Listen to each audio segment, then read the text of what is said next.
Lektion 1: Zeit und Transport. Hallo Anna, es ist um 16 Uhr und 30 Minuten. Wie steht's mit deiner? Hallo John, meins geht um 17 Uhr. Hast du dein Ticket? Ja, ich habe es online gekauft. Das ist praktisch und spart Zeit. Das ist eine tolle Idee. Das muss ich mir beim nächsten Mal merken. Auf jeden Fall. Online-Buchungen werden für verschiedene Dienstleistungen immer beliebter. Ich stimme zu. Es ist einfacher, Preise zu vergleichen und die beste Option auszuwählen. Außerdem können Sie lange Warteschlangen und den Aufwand des physischen Ticketausstellens vermeiden. Absolut. Zeitsparende Lösungen wie diese machen unser Leben effizienter. Apropos Zeit, hast du jemals öffentliche Verkehrsmittel in dieser Stadt benutzt? Ja, habe ich. Die Bus- und U-Bahn-Systeme sind hier ziemlich zuverlässig. Das ist gut zu wissen. Ich erwäge, öffentliche Verkehrsmittel statt Taxis zu benutzen. Es ist eine kluge Wahl. Öffentliche Verkehrsmittel können kostengünstig und umweltfreundlich sein. Ich habe gehört, dass es in der Nähe meines Ziels eine Metrostation gibt. Ist es einfach zu navigieren? Ja, das U-Bahn-System ist gut angebunden und es gibt Schilder in englischer Sprache. Das ist eine Erleichterung. Ich möchte mich nicht in einer unbekannten Stadt verlieren. Keine Sorge, John. Zur Orientierung kannst du jederzeit die Karten-Apps auf deinem Handy verwenden. Das ist wahr. Die Technologie hat die Navigation so viel einfacher gemacht. Absolut. Wir haben so viele Werkzeuge zur Verfügung, um unser Leben bequemer zu gestalten. Und es ist wichtig, auf das Zeitmanagement zu achten, insbesondere auf Reisen. Zeit ist wertvoll, und eine vorausschauende Planung kann uns helfen, das Beste daraus zu machen. Ich stimme zu. Pünktlichkeit und Organisation ermöglichen es uns, mehr zu erreichen. Deshalb ist es wichtig, die Transportpläne zu kennen und entsprechend zu planen. Genau. Vorbereitet zu sein sorgt für eine reibungslosere und weniger stressige Reise. Denken Sie also daran, Ihre Abfahrtszeit zu überprüfen und Ihr Ticket bereit zu haben, John. Danke, Anna. Ich werde dafür sorgen, dass ich pünktlich bin und die öffentlichen Verkehrsmittel effektiv nutze. Du bist willkommen, John. Gute Reise und viel Spaß in der neuen Stadt. Ich schätze deinen Rat, Anna. Ich werde dich darüber auf dem Laufenden halten, wie es läuft. Passt auf euch auf. Lektion 2: Umgang mit Nervosität. Hallo Anna, ich habe morgen eine große Präsentation und ich bin sehr nervös. Hallo John, ich verstehe. Vorträge können einschüchternd sein. Wie steht's mit dir? Ja, ich bin wirklich nervös. Ich möchte bei meinen Kollegen einen guten Eindruck hinterlassen. Es ist normal, vor wichtigen Ereignissen nervös zu sein. Denken Sie daran, tief durchzuatmen und ruhig zu bleiben. Das ist ein guter Tipp. Ich werde einige Entspannungstechniken ausprobieren, um meine Nerven in den Griff zu bekommen. Eine weitere hilfreiche Strategie besteht darin, Ihre Präsentation mehrmals zu üben. Es schafft Selbstvertrauen. Das macht Sinn. Je vertrauter ich mit dem Material bin, desto wohler werde ich mich fühlen. Genau. Vorbereitung ist der Schlüssel. Stellen Sie sicher, dass Sie Ihre Inhalte in- und auswendig kennen. Ich werde auch versuchen, ein erfolgreiches Ergebnis zu visualisieren. Es hilft, einige der Ängste zu lindern. Visualisierung kann ein mächtiges Werkzeug sein. Stellen Sie sich vor, Sie halten die Präsentation mit Zuversicht. Ich probiere es mal aus. Positives Denken kann einen erheblichen Einfluss auf unsere Leistung haben. Absolut. Denken Sie daran, dass jeder manchmal nervös wird, selbst erfahrene Redner. Das ist beruhigend zu wissen. Ich bin nicht der Einzige, der sich so fühlt. Auf jeden Fall. Und vergessen Sie nicht, Pausen einzulegen und Aktivitäten zu unternehmen, die Sie entspannen. Guter Punkt. Die Pflege meines Wohlbefindens wird zu meinem allgemeinen Selbstvertrauen beitragen. Es ist wichtig, sich auf den Prozess zu konzentrieren, anstatt sich zu viele Gedanken über das Ergebnis zu machen. Das werde ich im Hinterkopf behalten. Anstatt auf meinen Nerven zu verweilen, werde ich mich darauf konzentrieren, eine klare Botschaft zu überbringen. Das ist der Geist, John. Bleib positiv und vertraue auf deine Fähigkeiten. Danke, Anna. Ihr Rat hat mir geholfen, meine Nerven ein wenig zu beruhigen. Du bist willkommen, John. Ich glaube an dich. Viel Glück bei deiner Präsentation. Ich schätze deine Unterstützung, Anna. Ich gebe mein Bestes. Ich werde dich wissen lassen, wie es läuft. Lektion 3: Anweisungen geben. Hallo Anna, weißt du, wie man von hier aus zur Bibliothek kommt?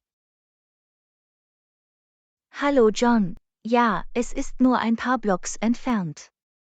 Gehen Sie etwa 3 Blocks geradeaus. Ich hab's. Also sollte ich für 3 Blocks in dieselbe Richtung weiterfahren. Danke. Das ist richtig. Sie werden die Bibliothek auf der linken Seite sehen. Perfekt. Gibt es sonst noch etwas, auf das ich unterwegs achten sollte? Eigentlich gibt es direkt vor der Bibliothek einen schönen Park. Du darfst ihn nicht verpassen. Oh, das klingt nett. Ich nehme mir einen Moment Zeit und genieße die Landschaft. Es lohnt sich. Der Park ist ein großartiger Ort, um sich zu entspannen und frische Luft zu genießen. Ich freue mich, dass du es erwähnt hast. Ich mache einen kleinen Umweg, um den Park zu erkunden. Das ist eine gute Idee. Das wird deinen Spaziergang zur Bibliothek angenehmer machen. Auf jeden Fall. Ich freue mich immer über einen angenehmen Spaziergang vor dem Studium. Es klingt nach dem perfekten Weg, um sich zu entspannen und den Kopf frei zu bekommen. Absolut. Gehen hilft mir, meine Gedanken zu sammeln und mich besser zu konzentrieren. Das verstehe ich vollkommen. Manchmal kann ein Szenenwechsel Wunder bewirken. Das ist wahr. Es ist erstaunlich, wie ein einfacher Spaziergang einen Unterschied machen kann. Übrigens, wenn Sie weitere Informationen benötigen oder Fragen haben, können Sie diese gerne stellen. Danke, Anna. Danke für Ihre Hilfe und biete weitere Unterstützung an. Gar kein Problem. Ich bin hier, um Ihnen bei der Navigation in der Gegend zu helfen. Das ist sehr nett von dir. Ich freue mich, dass ich mich auf Ihre Beratung verlassen kann. Es ist mir ein Vergnügen, John. Ich möchte sicherstellen, dass Sie eine reibungslose Erfahrung haben. Ich bin dankbar für deine Unterstützung. Ich werde sicherstellen, dass ich Ihre Anweisungen genau befolge. Ich habe keinen Zweifel, dass Sie Ihren Weg leicht finden werden. Genieße deine Zeit in der Bibliothek. Danke, Anna. Ich werde das Beste daraus machen. Wir sehen uns später. Lektion 4. Den Bus nehmen. Hallo Anna, ich habe vor, mit dem Bus zum Museum zu fahren. Ich kenne die Route nicht. Hallo John, mach dir keine Sorgen. Die meisten Busse haben Bildschirme und automatische Ansagen für jede Haltestelle. Das ist beruhigend. Ich muss nicht ständig auf meinem Handy nach der nächsten Haltestelle suchen. Genau. Der Bus wird Sie benachrichtigen, wenn Ihre Haltestelle kommt. Das ist praktisch. Ich kann mich entspannen und die Fahrt genießen, ohne mir ständig Sorgen machen zu müssen, dass ich meinen Stopp verpasse. Es macht das Reisen mit dem Bus auf jeden Fall viel einfacher, besonders in unbekannten Gegenden. Ich stimme zu. Es ist großartig, dass die Technologie den öffentlichen Verkehr benutzerfreundlicher gemacht hat. Das hat es wirklich. Jetzt können Sie sich mehr darauf konzentrieren, die Reise zu genießen und weniger auf die Navigation. Das ist eine große Erleichterung. Ich kann die Sehenswürdigkeiten und Geräusche der Stadt ohne Stress genießen. Absolut. Die öffentlichen Verkehrsmittel bieten eine einzigartige Perspektive auf den Alltag der Stadt. Ich freue mich darauf, das zu erleben. Es ist eine großartige Möglichkeit, in die lokale Kultur einzutauchen. Auf jeden Fall. Sie werden verschiedene Stadtteile und die Vielfalt der Stadt kennenlernen. Das ist eines der Dinge, die ich am Reisen liebe. Neue Orte erkunden und etwas über verschiedene Kulturen lernen. Es ist eine wunderbare Gelegenheit, um persönlich zu wachsen und Ihren Horizont zu erweitern. Ich könnte nicht mehr zustimmen. Reisen öffnet unseren Geist und erweitert unser Verständnis der Welt. Und mit dem Bus zu fahren ist eine budgetfreundliche Option, um die Stadt in Ihrem eigenen Tempo zu erkunden. Das ist wahr. Ich kann Geld sparen und trotzdem ein unvergessliches Erlebnis haben. Absolut. Außerdem haben Sie die Möglichkeit, mit Einheimischen zu interagieren und aus ihren Perspektiven zu lernen. Das ist eines der Dinge, die mir am meisten Spaß machen, der Kontakt zu Menschen mit unterschiedlichem Hintergrund. Es ist eine wunderbare Möglichkeit, Verständnis zu fördern und sinnvolle Verbindungen aufzubauen. Ich freue mich darauf, mich auf dieses Abenteuer einzulassen. Danke für deinen Rat und deine Ermutigung, Anna. Du bist willkommen, John. Ich freue mich, dass ich helfen konnte. Genießen Sie Ihre Busfahrt und haben Sie eine fantastische Zeit im Museum. Danke, Anna. Danke für deine Unterstützung. Ich werde das Beste daraus machen. Mach's gut. Lektion 5. Den Stadtpark erkunden. Hallo Anna, warst du im Stadtpark? Ich habe gehört, dass es ein wunderschöner Ort für einen Besuch ist. Hallo John, ja, ich war dort. Es ist ein schöner Park mit viel Grün und Erholungsgebieten. Das ist gut zu wissen. Ich freue mich darauf, einen ruhigen Nachmittag inmitten der Natur zu verbringen. Es ist der perfekte Ort, um sich zu entspannen und frische Luft zu genießen. Das kann ich mir vorstellen. Gibt es bestimmte Attraktionen oder Aktivitäten im Park? Ja, es gibt einen großen See, an dem Sie Tretboote mieten und eine gemütliche Fahrt genießen können.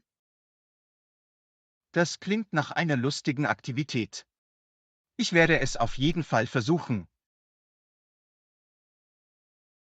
Es ist eine großartige Möglichkeit, die Schönheit des Parks aus einer anderen Perspektive zu genießen. Darüber freue ich mich. Was ist mit Wanderwegen?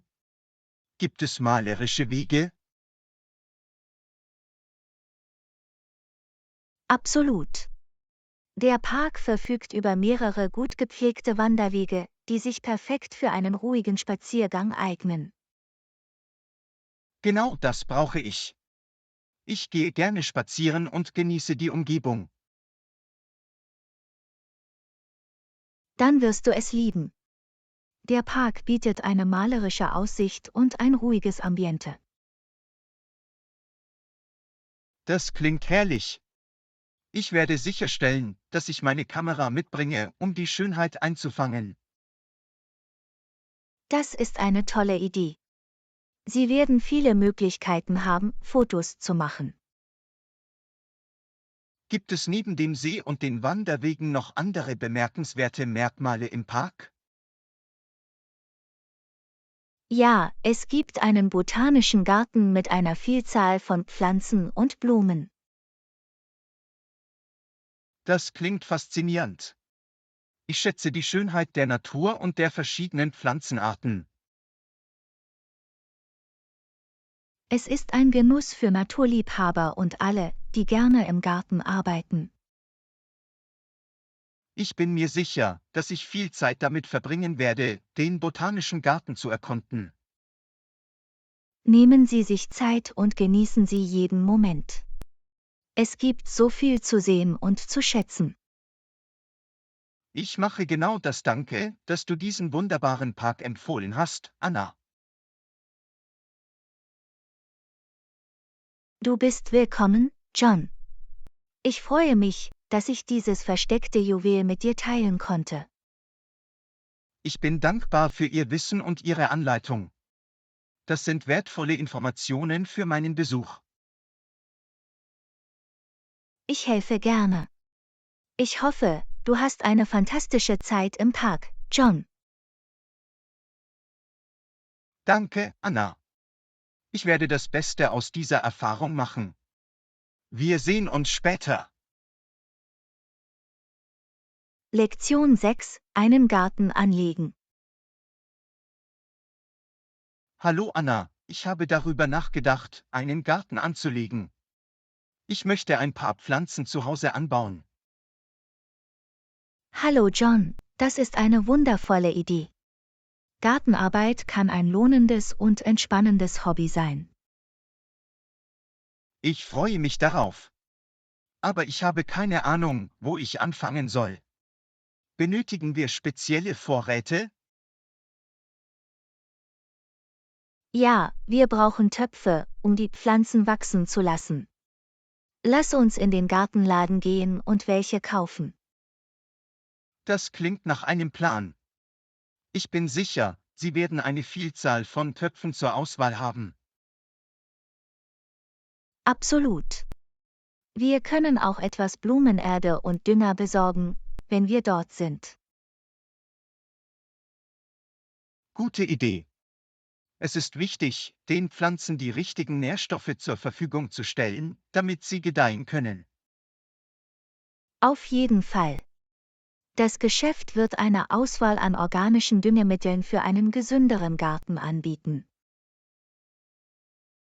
Ich freue mich, dass Sie organischen Optionen Priorität einräumen. Es ist auch besser für die Umwelt. Absolut. Es ist wichtig, sich unserer Auswirkungen auf den Planeten bewusst zu sein. Gibt es neben Töpfen und Düngemitteln noch andere wichtige Dinge, die wir berücksichtigen sollten? Wir benötigen auch Gartengeräte wie eine Kelle, eine Gartenschere und eine Gießkanne. Ich verstehe. Diese Werkzeuge werden uns helfen, den Garten zu pflegen und in gutem Zustand zu halten. Ja, sie sind unverzichtbar für Aufgaben wie das Pflanzen, Beschneiden und Gießen der Pflanzen. Ich freue mich darauf, etwas über Gartentechniken zu lernen und mich um die Pflanzen zu kümmern. Es ist ein kontinuierlicher Lernprozess, und Sie werden im Laufe der Zeit mehr Wissen erwerben. Das ist Teil des Spaßes. Ich lerne gerne und probiere gerne neue Dinge aus. Gartenarbeit ist eine großartige Möglichkeit, sich mit der Natur zu verbinden und ein Erfolgserlebnis zu fördern. Darauf freue ich mich. Es wird erfüllend sein, die Pflanzen wachsen und gedeihen zu sehen. Absolut. Es ist eine lohnende Erfahrung, die Früchte ihrer Arbeit zu erleben. Ich kann es kaum erwarten, loszulegen. Lass uns zum Gartengeschäft gehen und alle Vorräte einsammeln. Klingt nach einem Plan, John. Wir werden alles haben, was wir brauchen, um einen schönen Garten anzulegen. Vielen Dank für Ihre Anleitung und Begeisterung, Anna. Ich schätze Ihre Unterstützung. Du bist willkommen, John. Ich helfe gerne. Lassen Sie uns diesen Garten zu einem blühenden Erfolg machen. Auf jeden Fall, Anna. Lass es uns geschehen lassen. Wir sehen uns im Gartengeschäft. Lektion 7: Sicher reisen. Hallo Anna, ich habe gehört, dass du einige aufregende Abenteuer erlebt hast. Wie sorgen Sie für sichere Reisen? Hallo John, Sicherheit hat immer oberste Priorität, wenn ich reise. Ich treffe ein paar Vorsichtsmaßnahmen. Das ist klug. Welche grundlegenden Sicherheitsmaßnahmen empfehlen Sie? Zunächst informiere ich mich immer über das Reiseziel und mache mich mit den örtlichen Gepflogenheiten und Gesetzen vertraut. Das ist ein guter Ausgangspunkt. Informiert zu sein kann helfen, unnötige Probleme zu vermeiden. Absolut. Ich stelle auch sicher, dass ich eine Reiseversicherung habe, um unerwartete Notfälle abzudecken. Das ist ein kluger Schachzug. Es ist besser, auf unvorhergesehene Umstände vorbereitet zu sein.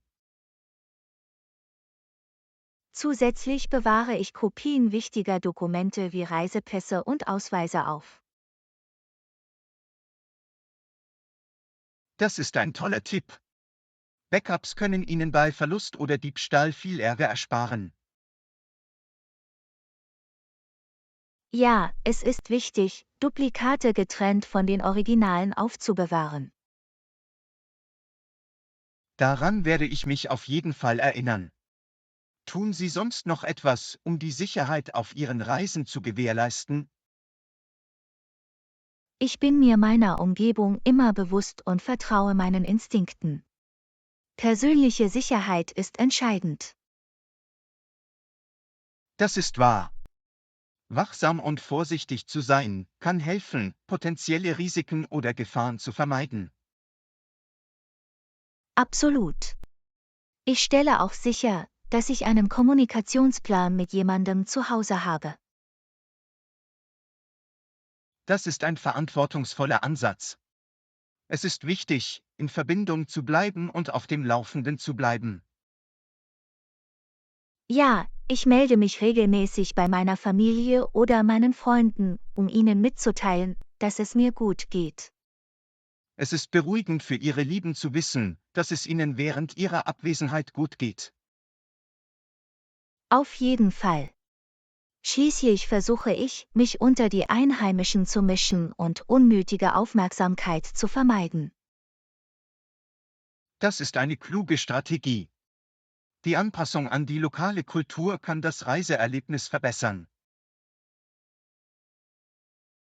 Ja, es trägt dazu bei, ein Gefühl von Respekt und Wertschätzung für das Reiseziel zu schaffen.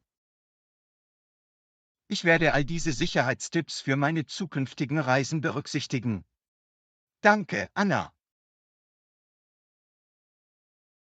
Du bist willkommen, John. Ich freue mich, dass ich diese Erkenntnisse mit Ihnen teilen konnte. Ihre Erfahrungen und Ihr Wissen sind wertvoll. Ich schätze Ihre Beratung. Ich helfe gerne.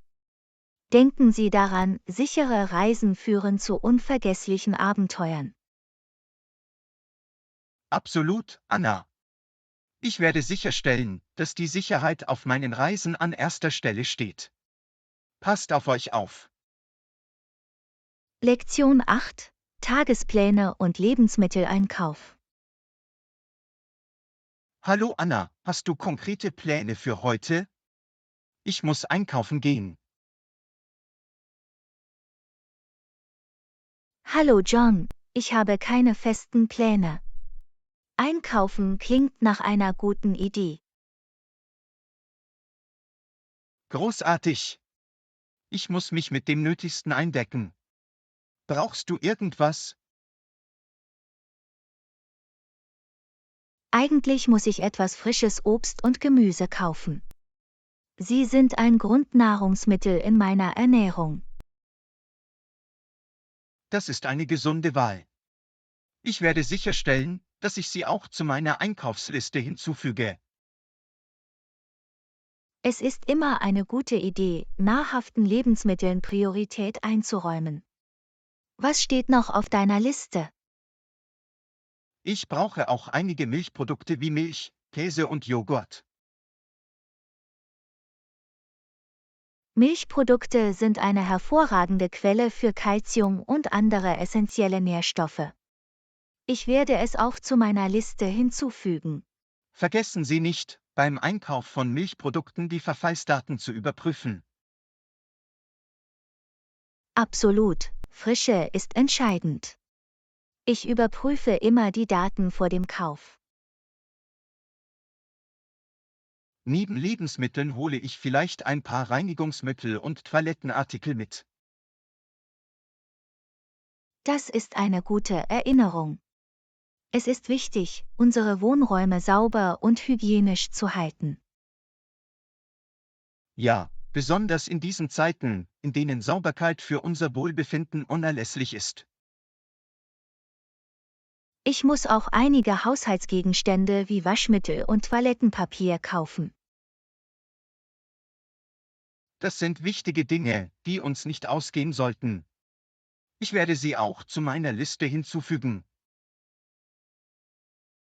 Es ist immer gut, vorbereitet zu sein und eine gut sortierte Speisekammer und Haushaltswaren zu haben.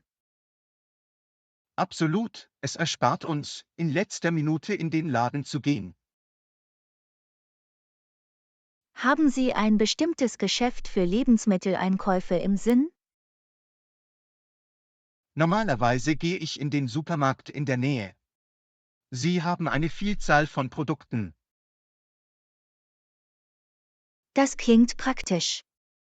Ich komme zu dir und wir können zusammen einkaufen. Das wäre toll. Zusammen einkaufen macht immer mehr Spaß. Außerdem gibt es uns die Möglichkeit, uns zu treffen und etwas Zeit miteinander zu verbringen. Auf jeden Fall. Es ist eine gute Gelegenheit, zu chatten und die Gesellschaft des anderen zu genießen. Dann machen wir einen Plan, uns später am heutigen Tag im Supermarkt zu treffen. Klingt nach einem Plan, Anna. Wir sehen uns im Supermarkt. Wir sehen uns dort, John. Lassen Sie uns unseren Einkauf produktiv und unterhaltsam gestalten. Absolut, Anna. Freue mich darauf. Wir sehen uns bald. Lektion 9: Das perfekte Geschenk auswählen. Hallo Anna, ich habe einen besonderen Anlass vor mir. Möchtest du mir bei der Auswahl des perfekten Geschenks helfen? Hallo John, ich helfe gerne. Was ist der Anlass und für wen ist das Geschenk? Nächste Woche hat meine Schwester Geburtstag und ich möchte ihr etwas Einzigartiges schenken. Das ist nett von dir. Was sind Ihre Interessen und Hobbys? Sie mag Fotografie und liebt es zu reisen. Ich möchte etwas finden, das damit zusammenhängt. Wie wäre es mit einem Reisefotobuch oder einem Kamerazubehör? Das sind großartige Ideen. Sie ist immer bestrebt, ihre fotografischen Fähigkeiten zu verbessern. Sie könnten auch ein personalisiertes Reisetagebuch oder eine Rubbelweltkarte in Betracht ziehen. Ich mag diese Vorschläge. Etwas, das Sie dazu inspiriert, Ihre Reisen zu dokumentieren. Eine andere Option könnte ein Abonnement für ein Fotomagazin oder ein Online-Kurs sein. Das ist eine fantastische Idee. Es würde ihr neue Einblicke und Lernmöglichkeiten geben. Treffen wir uns später und erkunden einige Souvenirläden. Wir können uns gemeinsam inspirieren lassen. Das klingt perfekt. Ihr Beitrag wird mir auf jeden Fall helfen, eine bessere Wahl zu treffen. Es macht immer Spaß, gemeinsam Geschenke einzukaufen. Wir werden etwas finden, das sie lieben wird. Ich schätze deine Hilfe, Anna. Deine Kreativität und Ideen sind von unschätzbarem Wert. Ich helfe Ihnen gerne weiter. Lassen Sie uns dieses Geschenk unvergesslich und bedeutungsvoll machen. Ich könnte nicht mehr zustimmen. Es ist wichtig, ihr zu zeigen, wie viel sie mir bedeutet. Wir finden das perfekte Geschenk, das die Interessen und die Persönlichkeit deiner Schwester widerspiegelt. Danke, Anna. Ich freue mich auf unser Einkaufsabenteuer. Ich auch, John. Treffen wir uns später und machen dieses Schenkerlebnis zu etwas Besonderem. Absolut, Anna. Bis bald und nochmals vielen Dank für Ihre Hilfe. Lektion 10: Sprachbarrieren überwinden. Hallo Anna, musstest du jemals eine Sprachbarriere überwinden, wenn du mit jemandem kommunizierst?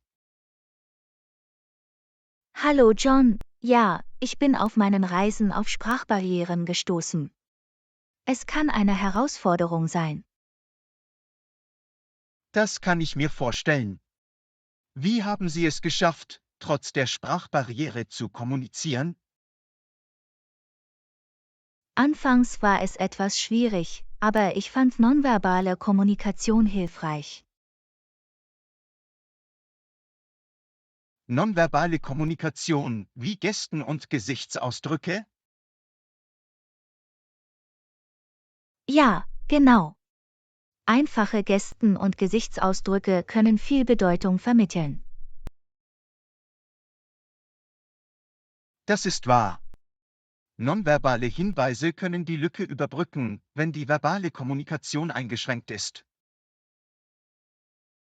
Darüber hinaus kann die Verwendung visueller Hilfsmittel wie Karten oder Bilder das Verständnis erleichtern. Das ist ein kluger Ansatz. Visuelle Hilfsmittel können Kontext schaffen und die Kommunikation erleichtern. Ich fand auch, dass die Verwendung grundlegender Wörter und Sätze in der Landessprache hilfreich ist. Das Erlernen einiger Schlüsselphrasen kann einen großen Unterschied machen, wenn es darum geht, die Sprachbarriere zu überwinden. Auf jeden Fall. Selbst einfache Grüße und Dankesbekundungen können viel bewirken. Es zeigt Respekt und das Bemühen, mit anderen in ihrer Muttersprache in Kontakt zu treten. Absolut. Die Menschen schätzen die Bereitschaft, mit ihnen zu lernen und zu kommunizieren. Haben Sie jemals Übersetzungs-Apps oder Geräte verwendet, um die Kommunikation zu unterstützen? Ja, ich habe Übersetzungs-Apps auf meinem Handy verwendet, wenn ich mit komplexen Gesprächen konfrontiert war. Technologie kann ein großartiges Werkzeug sein, um Sprachlücken in Echtzeitsituationen zu überbrücken. Beachten Sie jedoch, dass Übersetzungen möglicherweise nicht immer korrekt sind. Das ist ein berechtigtes Argument. Es ist am besten, Technologie als Ergänzung zu verwenden, nicht als alleiniges Vertrauen. Geduld aufzubauen und offen für verschiedene Kommunikationsmethoden zu sein, ist entscheidend. Geduld und Anpassungsfähigkeit sind unerlässlich, wenn es um den Umgang mit Sprachbarrieren geht. Es ist auch hilfreich, eine positive Einstellung und Sinn für Humor zu haben. Eine positive Einstellung kann eine freundliche und einladende Kommunikationsatmosphäre schaffen. Absolut. Lachen und Lächeln sind universelle Sprachen, die Barrieren überwinden können. Die Überwindung von Sprachbarrieren erfordert Anstrengung und Verständnis von beiden Seiten. Das ist wahr. Es ist ein gemeinsamer Prozess, bei dem Gemeinsamkeiten gefunden und Verbindungen hergestellt werden. Vielen Dank, dass du deine Erfahrungen und Erkenntnisse geteilt hast, Anna. Es sind wertvolle Informationen. Du bist willkommen, John. Ich freue mich, dass ich zu unserer Reise zum Sprachenlernen beitragen konnte. Lassen Sie uns weiterhin Vielfalt begrüßen und von verschiedenen Kulturen lernen. Definitiv, John. Sprachbarrieren können mit der richtigen Denkweise überwunden werden. Ich könnte nicht mehr zustimmen, Anna. Lassen Sie uns unsere Kommunikationsfähigkeiten weiter verbessern. Absolut, John. Gemeinsam können wir Sprachbarrieren überwinden und Verständnis fördern. Gut gesagt, Anna. Lass uns weiter lernen und wachsen. Lektion 11: Streetfood entdecken. Hallo Anna, hast du schon einmal leckeres Streetfood probiert? Hallo John, ja, ich habe auf meinen Reisen köstliche gegrillte Kebabs gegessen. Gegrillte Kebabs klingen fantastisch. Welches andere Streetfood hast du probiert? Ich habe auch würzige Tacos gegessen, die mit zartem Fleisch und frischen Belägen gefüllt waren. Tacos sind eine klassische Streetfood-Wahl. Hast du irgendwelche einzigartigen Geschmacksrichtungen probiert? Ja, ich hatte ein paar Tacos mit exotischen Füllungen wie gegrilltem Kaktus und würziger Salsa. Das klingt abenteuerlich. Ich liebe es, neue und einzigartige Geschmacksrichtungen auszuprobieren. Streetfood ist eine großartige Möglichkeit, die lokale Küche und Kultur zu erleben. Absolut. Es ist, als würde man die authentischen Aromen der Stadt probieren.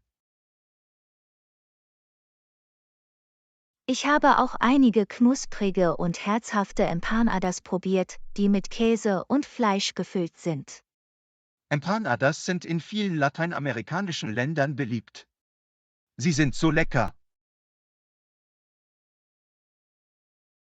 Und vergessen Sie nicht den köstlichen Duft von frisch gebackenem Brot. Ah, der Duft von frisch gebackenem Brot ist unwiderstehlich. Ich habe mir auch einige süße Leckereien wie mit Zimtzucker überzogene Churros gegönnt. Churros sind ein persönlicher Favorit von mir. Sie sind ein köstlicher zuckerhaltiger Snack. Ich konnte nicht widerstehen, einen erfrischenden Fruchtsmoothie von einem Straßenhändler zu probieren. Fruchtsmoothies sind perfekt, um Ihren Durst an einem heißen Tag zu stillen. Absolut. Die Vielfalt der Geschmacksrichtungen und Kombinationen ist endlos. Hattest du irgendwelche Lieblings-Streetfood-Verkäufer oder Stände? Da war dieser eine Verkäufer, der die tollsten Falafel-Wraps herstellte.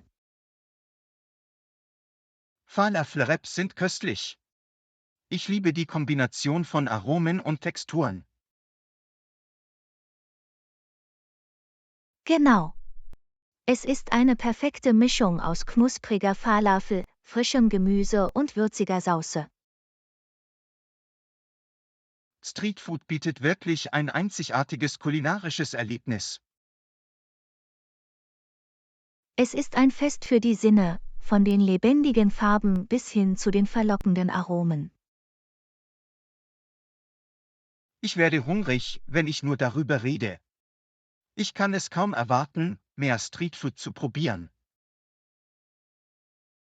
Die Erkundung von Streetfood ist ein Muss, wenn Sie an verschiedene Orte reisen. Es ist eine großartige Möglichkeit, in die lokale Food-Szene einzutauchen. Auf jeden Fall. Jeder Bissen erzählt eine Geschichte und weckt bleibende Erinnerungen. Danke, dass du deine Streetfood-Erlebnisse geteilt hast, Anna. Es war herrlich. Du bist willkommen, John. Ich freue mich, dass ich meine kulinarischen Abenteuer mit dir teilen konnte. Lassen Sie uns die vielfältige Welt des Streetfoods weiter erkunden und genießen. Absolut, John. Es gibt immer etwas Neues und Köstliches zu entdecken. Ich könnte nicht mehr zustimmen, Anna. Sorgen wir dafür, dass unsere Geschmacksknospen erregt und zufrieden sind. Auf viele weitere köstliche Streetfood-Abenteuer in der Zukunft. Prost darauf, Anna. Lassen Sie uns den Aromen der Welt frönen. Lektion 12. An unerwarteten Orten Schutz finden. Hallo Anna, hast du jemals Schutz gebraucht, während du unterwegs warst? Hallo John, ja, es gab dieses eine Mal, als es in Strömen zu regnen begann. Oh nein. Was hast du getan, um Schutz vor dem Regen zu finden? Zum Glück entdeckte ich ein gemütliches Café in der Nähe und beschloss, dort Zuflucht zu suchen.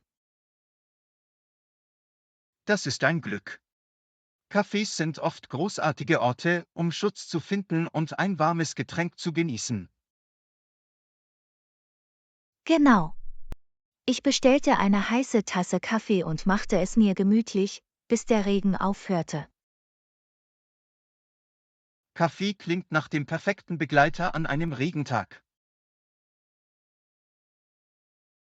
Das war es in der Tat. Die Atmosphäre im Café war so einladend und beruhigend. Hattest du interessante Gespräche mit anderen Kaffeebesuchern? Ja, ich begann ein Gespräch mit einem freundlichen Paar, das neben mir saß. Das ist wunderbar. Cafés können großartige Orte sein, um neue Leute kennenzulernen. Am Ende haben wir uns über unsere Lieblingsbücher unterhalten und Empfehlungen ausgetauscht. Es ist erstaunlich, wie aus einem einfachen Moment der Zuflucht eine sinnvolle Interaktion werden kann. Absolut. Manchmal führen unerwartete Situationen zu schönen Verbindungen. Hast du irgendwelche interessanten Details oder Dekorationen im Café entdeckt? Ja, das Café hatte ein bezauberndes Vintage-Dekor mit gemütlichen Sesseln und Bücherregalen. Das Vintage-Dekor verleiht dem Ambiente eine einzigartige und nostalgische Note. Mir sind auch wunderschöne Kunstwerke an den Wänden aufgefallen. Kunstwerke können das Gesamterlebnis verbessern und einem Raum Leben einhauchen. Es hat wirklich zur gemütlichen und einladenden Atmosphäre des Cafés beigetragen. Haben Sie während Ihres Aufenthalts leckeres Gebäck oder Snacks probiert?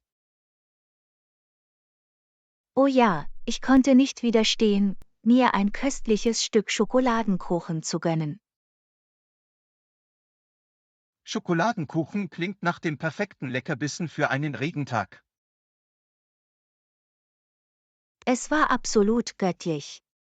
Die Kombination aus reichhaltiger Schokolade und saftigem Kuchen war himmlisch. Ich werde hungrig, wenn ich mir das nur vorstelle. Cafés haben oft die besten Desserts.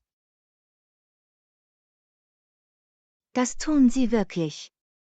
Es ist ein perfekter Ort, um ihre Naschkatzen zu stillen. Danke, dass du deine Erfahrung geteilt hast, Anna. Es klingt nach einer herrlichen Flucht.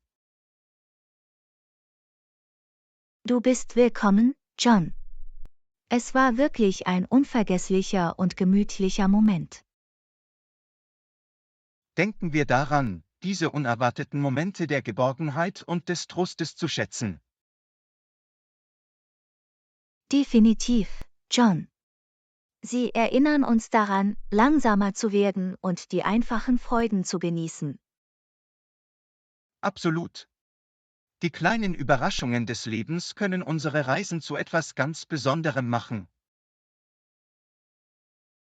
So wahr. Seien wir immer offen dafür, an unerwarteten Orten Schutz zu finden. Ich könnte nicht mehr zustimmen, Anna. Lassen Sie uns die Schönheit des Zufalls genießen. Hier geht es darum, in den unerwartetsten Momenten Trost und Verbindung zu finden. Prost darauf, Anna. Lassen Sie uns weiterhin die kleinen Überraschungen des Lebens genießen. Lektion 13. Intelligentes Geldmanagement. Hallo Anna, bist du schon einmal auf interessante Tipps zum Umgang mit Geld gestoßen? Hallo John, ja, ich habe ein paar Strategien gelernt, die beim intelligenten Geldmanagement helfen können. Das klingt interessant. Irgendwelche Tipps, die du mit mir teilen kannst? Ein wichtiger Tipp ist, ein Budget zu erstellen und Ihre Ausgaben regelmäßig zu verfolgen. Die Budgetierung ist in der Tat von entscheidender Bedeutung. Es hilft Ihnen, sich darüber im Klaren zu sein, wohin Ihr Geld fließt. Ein weiterer Tipp ist, dem Sparen eines Teils Ihres Einkommens jeden Monat Priorität einzuräumen. Sparen ist wichtig für die zukünftige Finanzstabilität. Wie viel sollte man sparen? Es wird empfohlen, wenn möglich mindestens 20% Ihres Einkommens zu sparen. Das ist ein guter Maßstab, den man anstreben sollte. Was können wir noch tun, um besser mit Geld umzugehen? Es ist wichtig, unnötige Schulden zu vermeiden und bestehende Schulden abzuzahlen. Schulden können eine Belastung sein.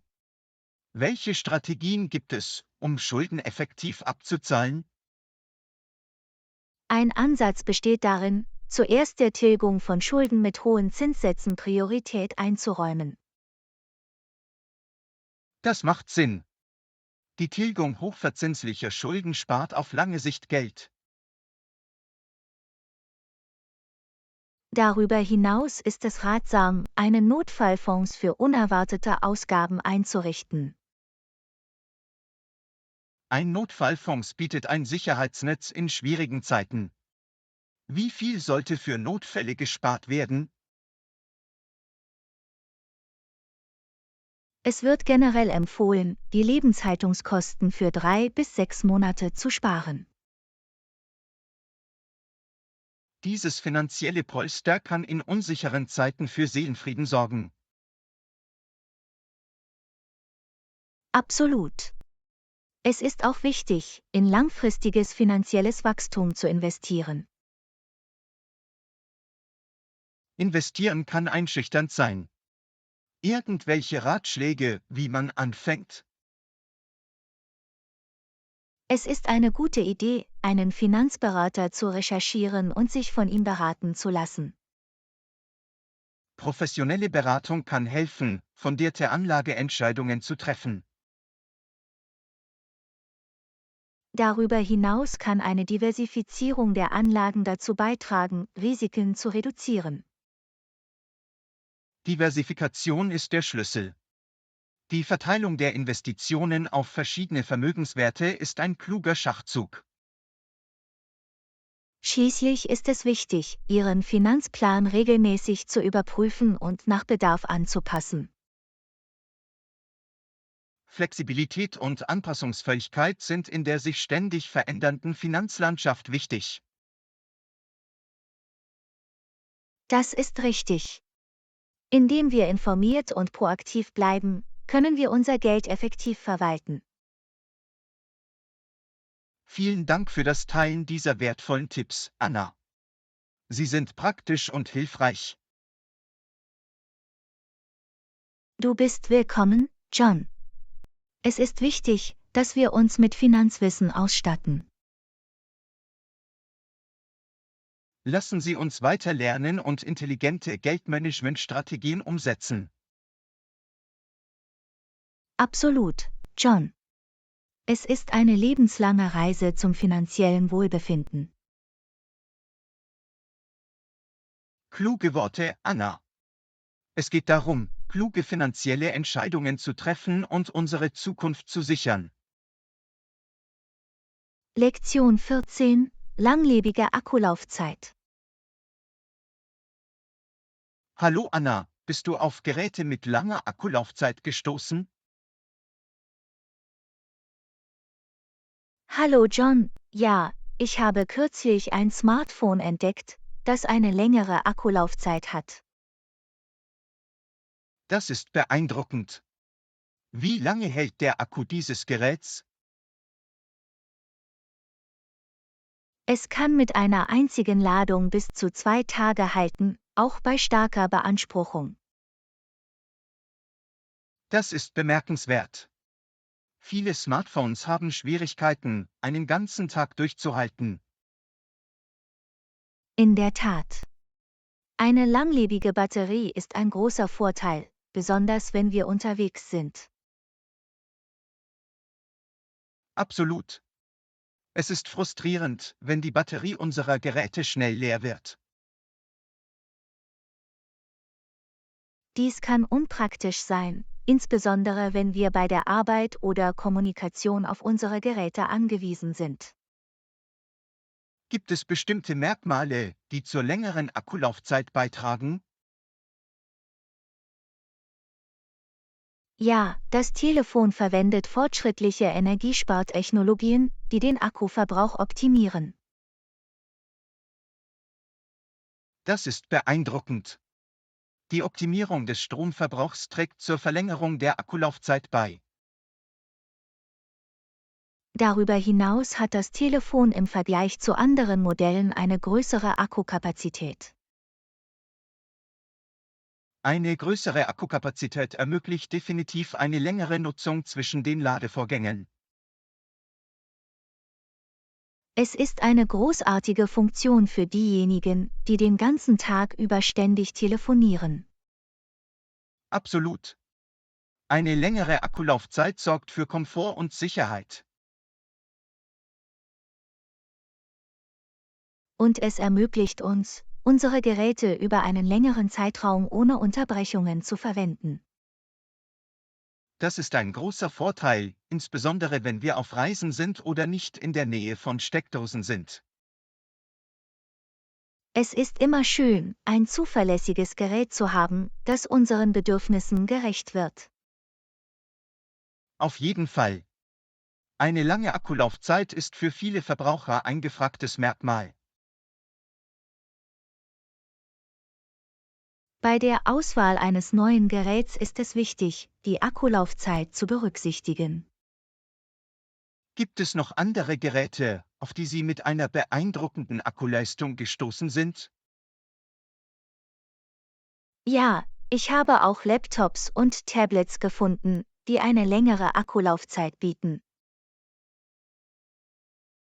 Laptops und Tablets mit langlebigen Akkus eignen sich hervorragend für Produktivität unterwegs. Absolut. Sie ermöglichen es uns, zu arbeiten oder Unterhaltung zu genießen, ohne uns Sorgen machen zu müssen, dass uns der Strom ausgeht. Das ist fantastisch. Smartphones, Laptops und Tablets mit langlebigen Batterien sind wegweisend. Sie machen unser Leben definitiv einfacher und effizienter.